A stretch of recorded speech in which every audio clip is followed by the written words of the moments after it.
እንኳን ወደ ባይብል ሻምፒዮንስ የመጽሐፍ ቅዱስ ዕውቀት ውድድር በደህና መጣችሁ። ባይብል እምነት በእውቀት ይበልጣል በሚል መርህ በዩቲዩብ @ባይብል ሻምፒዮንስ ላይ የሚተላለፍ ለሁሉም ክርስቲያን መጽሐፍ ቅዱስን የማንበብ ልምድ እንዲኖረንና አንብቦ ወይም አጥንቶ ለሚመጣ ደግሞ ባይብል ሻምፒዮንስ ሽልማቱን ያዘጋጃል ማለት ነው። ስለዚህ አሁን ወደ ዙሩ ተወዳዳሪዎችን ወደዚህ ወደ መጋበዝ ነው የሚሄደው። ትንቢት፣ ኤፍራታ፣ ቤቴል፣ መዳን፣ የአብሲራ፣ ኢዲዲያ፣ ናሆምና ዳዊትን እባካችሁ ሞቅ ባለ ሞራል ወደዚህ ጋብዙልኝ። የዛሬው ውድድር 2 ዙሮች ያሉት ሲሆን የተነበበላቸው ጥቅስ በየትኛው መጽሐፍ ምዕራፍና ቁጥር እንደሚገኝ መናገር ነው። ተወዳዳሪዎች ጥያቄው ከተነበበላቸው በኋላ በ15 ሰከንድ ውስጥ ይመልሳሉ ወይም መልስ ማቅረብ አለባቸው ማለት ነው። እሺ፣ እንደምን ዋላችሁ። ትንቢት ከየት ትምህርት ቤት ነው የመጣሽው? ከረጲ ሴኮንደሪ ስኩል። ኦኬ፣ ስንተኛ ክፍል ነሽ? 12። ኦኬ፣ እንግዲህ ዛሬ ለከባድ ሽልማት ተዘጋጅተሻል። እሺ፣ ምን ለማድረግ አስበሻል? ያው መጀመሪያ ሳትሰጣለሁ። እሺ፣ ከዛ በኋላ ከቤተሰብ ጋር አስቤ ወሰናለሁ። እሺ፣ እንዴት ነሽ ኤፍራታ? እግዚአብሔር ይመስገን። በደንብ ተዘጋጀሽ? ብዙ ጥቅሶች ናቸው። ተዘጋጅተሻል? እሺ፣ የት ትምህርት ቤት ነው የምትማሪው? ሳፋሪ አካዳሚ። ትንሽ ጮክ በይልን፣ አይሰማም። ሳፋሪ አካዳሚ። ሳፋሪ አካዳሚ። ስንተኛ ክፍል ነሽ? 10። ኦኬ። ስንት ዓመትሽ ነው? 15። ኦኬ። ዛሬ ስታሸንፊ ምን ለማድረግ አስበሻል? መጀመሪያ ስራ ትሰጣለሁ። ከዛ ለትምህርቴ የሚጠቅመኝ ነገር ትገዣለሽ። ይተርፋሉ። እሺ፣ ቤተል እንዴት ነሽ? እግዚአብሔር ይመስገን። አለን። ቤተል የት ነው የምትማሪው? ኢንዲያና። ኢንዲያና? ኦኬ። ስንተኛ ክፍል ነሽ? 10። ስንት ዓመትሽ ነው? 16። ኦኬ። ተዘጋጀሽ ዛሬ? በጣም ብቻሽን ነው ከሰው ጋር ጠናሽ? ከትንሽ እህቴ ጋር ትንሽ ረድታኛለች። ረድታሻለች። ስለዚህ ሼር አላት። እሺ፣ እንዴት ነሽ መዳን? እግዚአብሔር ይመስገን። ስንተኛ ክፍል ነሽ? 11ኛ ክፍል። የት ነው የምትማሪው? ኡላዱላ 2ኛ ደረጃ ትምህርት ቤት። እሺ፣ ዛሬ ስታሸንፊ ምን ለማድረግ አስበሻል? በቅድሚያ ለቸርች 10 እሰጣለሁ። እሺ፣ ከዚያም በመቀጠል ለእናቴ እሰጣታለሁ። ጎበዝ። እሺ፣ ሰላም፣ እንዴት ነህ? እግዚአብሔር ይመስገን። እግዚአብሔር ይመስገን። ስንት ዓመት ነው? 16። ስንተኛ ክፍል ነህ? 9። የት ነው የምትማረው? ቤኬ። ዛሬ ስታሸንፍ ምን ልታረግ አስበሃል? የጌታ ፈቃድ ይሆንበታል። እንዴ ፈቅዶማ መጥተሃል። አሸነፍኩ ደግሞ ቤተሰቡ ይደረግበታል። ለቤተሰብ። ኢዲዲያ እንዴት ነሽ? እግዚአብሔር ይመስገን። ዝግጅት እንዴት ነበር? ጥሩ ነበር። ከማን ጋር አጠናሽ? ብቻዬን። ብቻሽን? ኦኬ። ሰው የሚካፈል የለም? አይ ያለ እሱ ማለት ነው። እሺ፣ የት ነው የምትማሪው? ሲያትል አካዳሚ። ሲያትል አካዳሚ። ኦኬ። ስንተኛ ክፍል ነሽ? 9። ስንት ዓመትሽ ነው? 15። እንዴት ነህ አሁን? እግዚአብሔር ይመስገን። ደህና ነህ? ደህና። ያው በስልክ ብዙ ተዳርቀናል። ጥያቄ ሁሉ በቃ ይሄ መደብልኝ ምናምን ሪኩዌስት አለ። እሺ፣ አሁን ዛሬ ስታሸንፍ ምን ልታረግ? በደንብ አጥንተሃል አይደል? እስከ ቻልኩት ድረስ። እሺ፣ ስታሸንፍ ምን ልታረግ ነው? አስራት ለቤተ ክርስቲያን እሰጣለሁ። የተረፈውን ከቤተሰብ ጋር አወራለሁ። ኦኬ። እሺ፣ የት ነው የምትማረው? ኢትዮ ብሔራዊ። እሺ፣ ዳዊት እንዴት ነህ? እግዚአብሔር ይመስገን። አለን። የት ነው የምትማረው? ፍሬህይወት። ስንተኛ ክፍል ነህ? 12። ኦኬ። በደንብ ተዘጋጀ? በተወሰነ። ኦኬ። እሺ፣ ዛሬ ስታሸንፍ ምን ልታረግ አሰብክ? ጌታ ካለ ስራ ልጀምርበት። እውነት? እግዚአብሔር ይርዳ። እሺ፣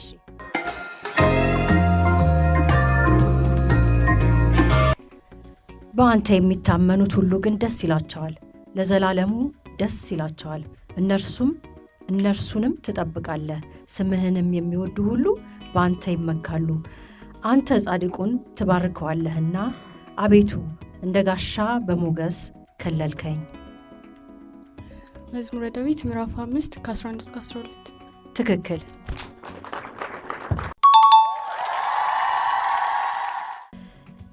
የመንፈስን ተስፋ በእምነት እንድንቀበል የአብርሃም በረከት ወደ አሕዛብ በኢየሱስ ክርስቶስ ይደርስላቸው ዘንድ ገላትያ 4:5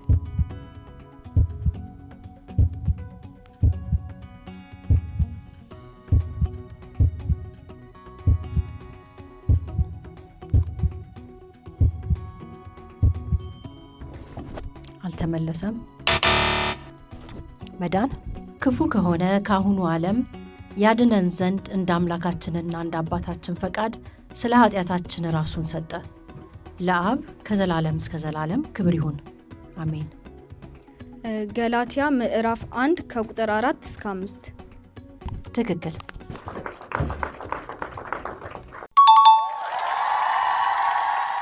ያብስራ። ይህ የናዝሬቱ ኢየሱስ ይህን ስፍራ ያፈርሰዋል፣ ሙሴም ያስተላለፈልንን ሥርዓት ይለውጣል ስል ሰምተዋልና የሚሉ የሐሰት ምስክሮችን አቆሙ። በሸንጎም የተቀመጡት ሁሉ ትኩር ብለው ሲመለከቱት እንደ መልአክ ፊት ሆኖ ፊቱን አዩት። ሐዋርያት ሥራ ምዕራፍ 6 ከቁጥር 14 እስከ 15 ትክክል።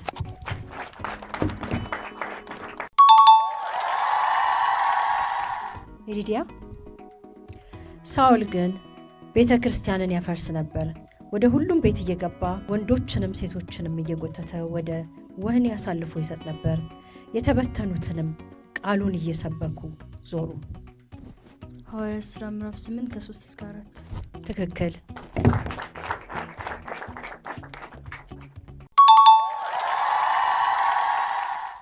ነው ባገኘውም ጊዜ ወደ አንጾኪያ መጣው። በቤተ ክርስቲያንም 1 ዓመት ሙሉ ተሰበሰቡ። ብዙ ሕዝብንም ማስተማሩ። ደቀ መዛሙርትም መጀመሪያ በአንጾኪያ ክርስቲያን ተባሉ።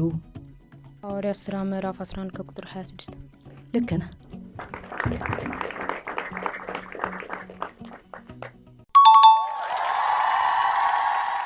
ዳዊት በኃይሉ ለዘላለም ይገዛል።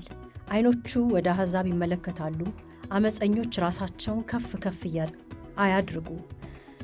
አሕዛብ ሆይ አምላካችንን ባርኩ፣ የምስጋናውንም ድምፅ አሰሙ።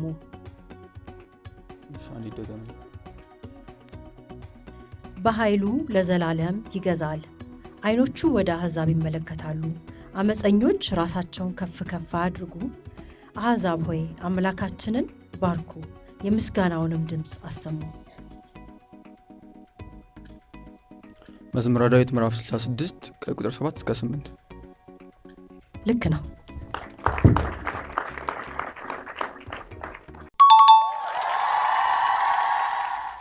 ነፍሴ ሆይ ለምን ታዝኛለሽ?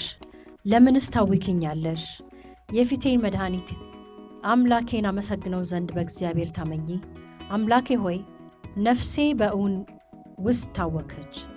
ስለዚህ በዮርዳኖስ ምድር በአርሞንኤምም በታናሹ ተራራ አስብሃለሁ። በፏፏቴህ ድምፅ ቀላይ ቀላይን ትጠራለች። ማዕበልህን ሞገድህ ሁሉ በላዩ አለፈ። መዝሙረ ዳዊት 33:18 አልተመለሰም።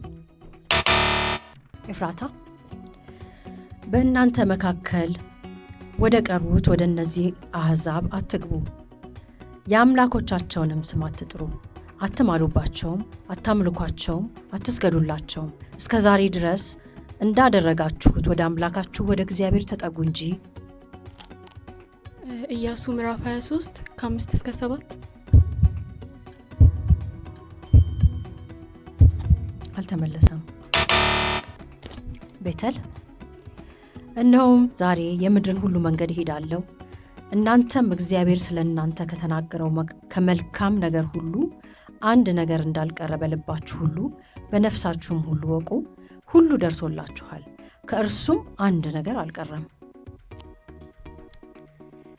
መዝሙር 5:15 አልተመለሰም።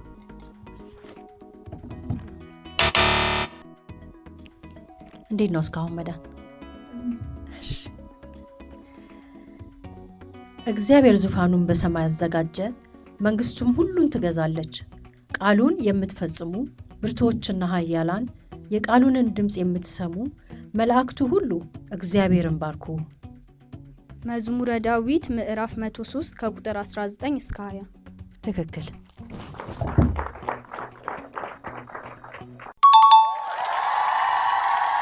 ያብስራ።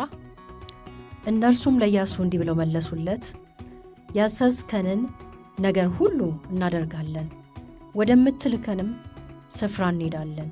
በሁሉም ለሙሴ እንደታዘዝን እንዲሁ ለአንተ ደግሞ እንታዘዛለን። ብቻ አምላክህ እግዚአብሔር ከሙሴ ጋር እንደነበረ ከአንተ ጋር ይሁን። ኢያሱ ምዕራፍ 1 ከቁጥር 16 እስከ 17። ትክክል።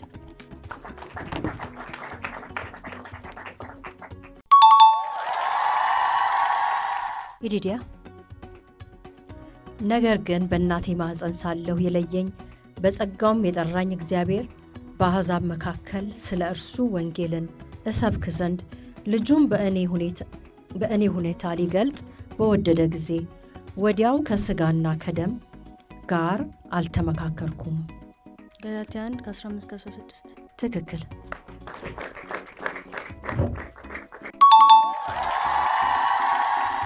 ናሆም ከነቢያትስ አባቶቻችሁ ያላሳደዱት ማን ነው? የጻድቁንም መምጣት አስቀድሞ የተናገሩትን ገደሏቸው።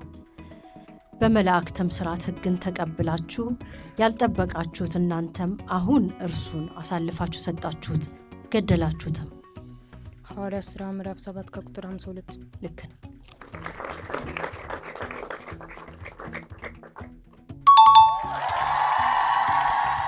ዳዊት ንጉሥ በሰራዊቱ ብዛት አይድንም፣ ኃያልም በኃይሉ ብዛት አያመልጥም። ፈረስም ከንቱ ነው አያድንም፣ በኃይሉም ብዛት አያመልጥም።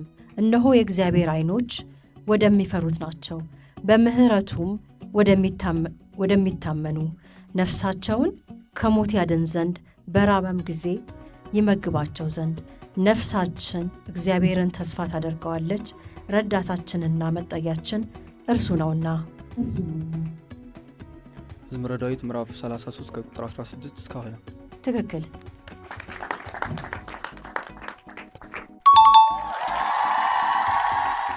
ትንቢት በርናባስንም ድድያ አሉት፣ ጳውሎስንም እርሱ በመናገር ዋና ስለነበረ ሄርሜን አሉት። ሐዋርያት ሥራ 14 12። ትክክል።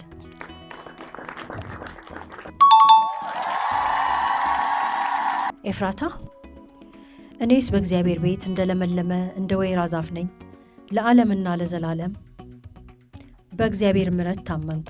አድርገህልኛልና ለዘላለም አመሰግንሃለሁ። በቅዱሳንህም ዘንድ መልካም ነውና ስምህን ተስፋ አደርጋለሁ። መዝሙረ ዳዊት 52 ከ8 እስከ 9። ልክ ነሽ።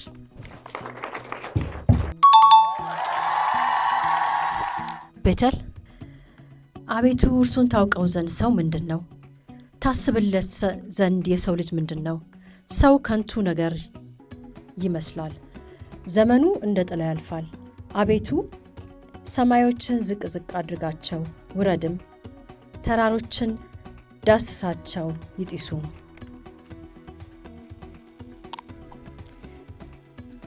መዝሙረ ዳዊት 4:11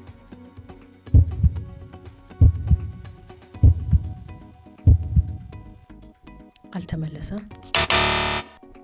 መዳን አቤቱ አንተ ተስፋዬ ነህና ልዑልም መጠጊያ አደረግ። ክፉ ነገር ወደ አንተ አይቀርብም፣ መቅሰፍትም ወደ ቤትህ አይገባም። በመንገድህ ሁሉ ይጠብቁ ዘንድ መላእክቱን ስለ አንተ ያዛቸዋልና፣ እግርህም በድንጋይ እንዳትሰናከል በእጆቻቸው ያነሱሃል። መዝሙረ ዳዊት ምዕራፍ 91 ከቁጥር 9 እስከ 12።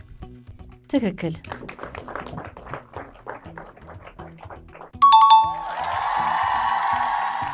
ያብስራ ይህንም ነገር ሰምተን ልባችን ቀለጠ፣ አምላካችሁም እግዚአብሔር በላይ በሰማይ በታችን በምድር እርሱ አምላክ ነውና ከእናንተ የተነሳ ከዚያ ወዲያ ለማንም ነፍስ አልቀረለትም። ደግም ይህም ነገር ሰምተን ልባችን ቀለጠ። አምላካችሁም እግዚአብሔር በላይ በሰማይ በታችን በምድር እርሱ አምላክ ነውና ከእናንተ የተነሳ ከዚያ ወዲያ ለማንም ነፍስ አልቀረለትም። መዝሙር 103 ከ15 ከ16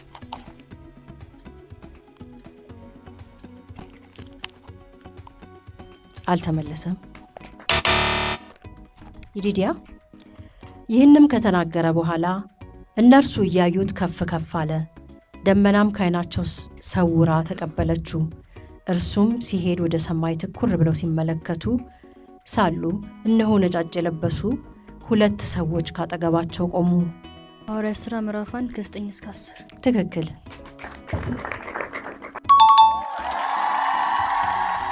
ናሁም መጽሐፍም እግዚአብሔር አሕዛብን በእምነት እንዲያጸድቅ አስቀድሞ አይቶ በአንተ አሕዛብ ሁሉ ይባረካሉ ብሎ ወንጌልን ለአብርሃም አስቀድሞ ሰበከ። ገላትያ ምዕራፍ 3 ከቁጥር 8። ትክክል።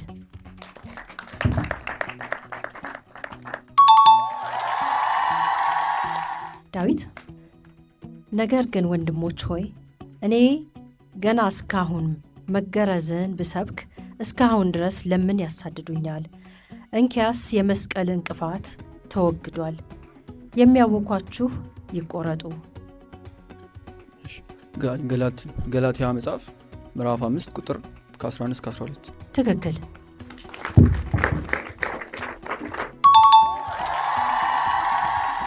ዙር 1 ጨርሰናል። ውድ ተመልካቾቻችን እናንተም ልጆቻችሁን በቀጣዩ ዙር እንዲሳተፉና እንዲወዳደሩ ከፈለጋችሁ ስክሪኑ ላይ በምታዩት የስልክ ቁጥር በቀጥታ በመደወል አሊያም በቴሌግራም መልእክት መላክ ትችላላችሁ። ምዝገባው ከሰኔ 1 እስከ ሰኔ 30 ድረስ የሚቆይ ይሆናል።